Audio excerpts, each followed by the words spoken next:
A BC wildlife election topic for you to ask candidates questions about in the week leading up to the election.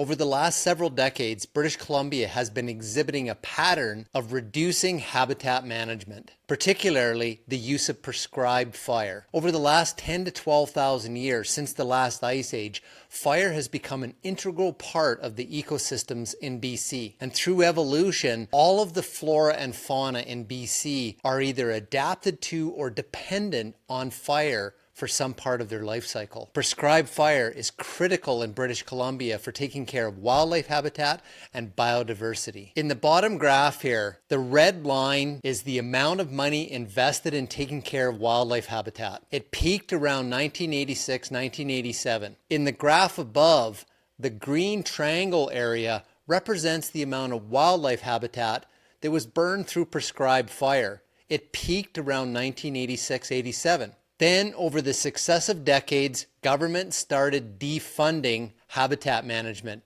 and consequently, the use of prescribed fire for taking care of wildlife habitat and maintaining biodiversity also diminished, to where today it's almost negligible at a provincial scale. Why is fire important for wildlife in BC?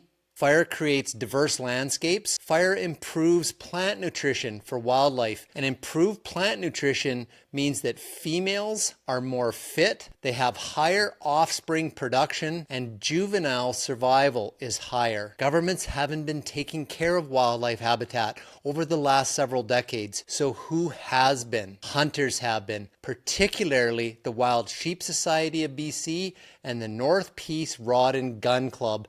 This is a critical wildlife issue to pick up with the new government after the next election.